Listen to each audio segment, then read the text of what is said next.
dipersembahkan oleh Sinode Gereja Kristus Tuhan. Pertanyaan ke-44, mengapa pengakuan itu menambahkan pula ia turun ke dalam kerajaan maut, khususnya pada saat di kayu salib telah membebaskan saya dari penderitaan dan siksaan neraka.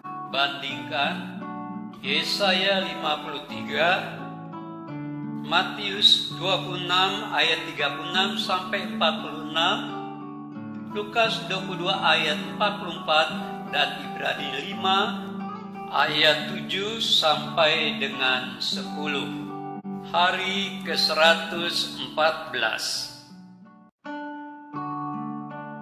Saudara, dalam artikel keempat dalam pengakuan iman rasuli yang berbunyi demikian, yang menderita sengsara di bawah pemerintahan Pontius Pilatus, disalibkan, mati dan dikuburkan, turun ke dalam kerajaan maut. Apakah arti Kristus turun ke dalam kerajaan maut atau neraka? Apakah dia sungguh-sungguh pergi ke neraka yang merupakan tempat hukuman bagi iblis beserta pengikut-pengikutnya? Saudara, yang perlu kita selidiki dengan seksama adalah jangan sampai kita salah paham karena salah memahaminya. Saudara, bagian pengakuan ini diletakkan dalam deretan sebelum pengakuan dibangkitkan dari kematian. Maka dia berada di dalam konteks penderitaan dan kematian Kristus. Selanjutnya ditulis turun dalam kerajaan maut. Dapat kita coba telusuri dari pengalaman sebelum kematian Kristus, yaitu penderitaannya. Namun tentu ini bukan pengakuan yang berupa pengulangan menderita sengsara di bawah pemerintahan Pontius Pilatus.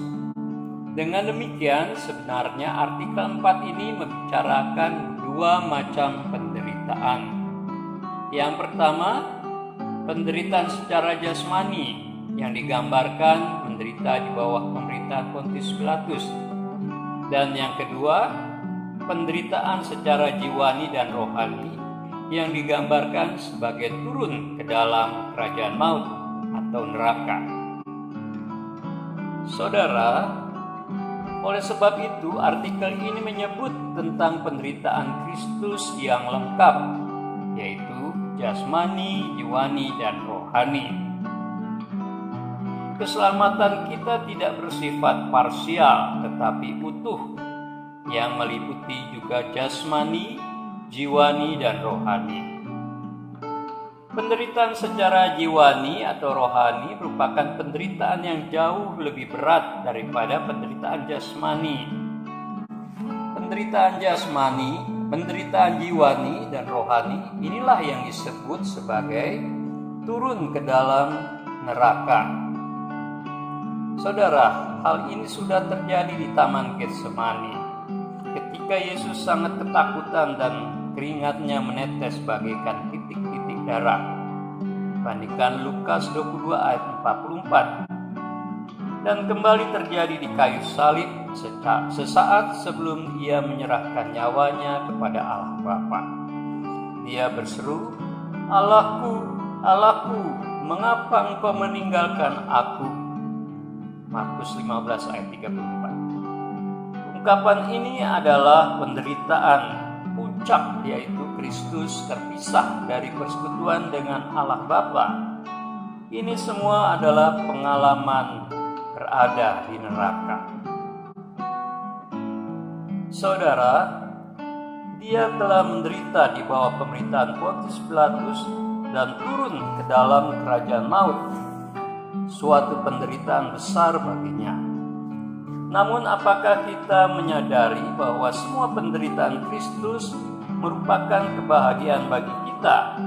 Sebab melalui semua pengalaman mengerikan tersebut, kita tertebus dari dosa dan terselamatkan dari kebinasaan kekal. Oleh sebab itu, mari kita introspeksi diri. Apakah kita adalah orang percaya yang sungguh-sungguh serius dan setia, serta bersyukur dalam mengikut Tuhan yang telah berkorban itu. Puji Tuhan.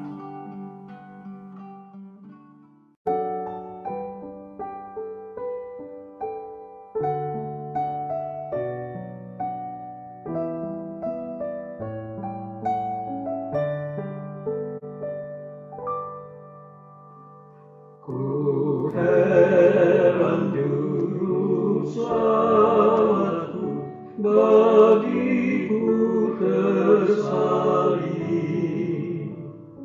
tertumpah darah Rajaku, bagiku yang kecil. Pada kayu salibku melihat terang, dan beban hidupku hilang lenyap. Mataku jeli karena iman, dan aku bahagia tetap. Menanggung kejahatanku, tersiksa amasih. Betapa agung rahmatnya, kasihnya tak terperi. Pada kayu salibku melihat terang, dan beban hidupku hilang lenyap. Mataku jeli karena iman, dan aku bahagia tetap.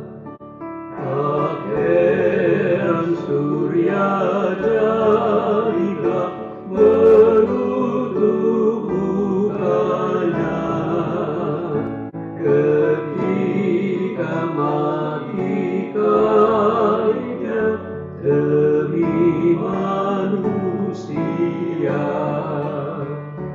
Pada kayu salibku melihat terang, dan beban hidupku hilang lenyap. Mataku jeli karena iman, dan aku bahagia tetap. Oh, aku tutup wajahku menghadap salibnya, tercucur air mataku, bersyukur padanya. Pada kayu salibku melihat terang, dan beban hidupku hilang lenyap. Mataku jeli karena iman, dan aku bahagia tetap. Pada kayu salibku melihat terang, dan beban hidupku hilang lenyap. Mataku jeli karena iman, dan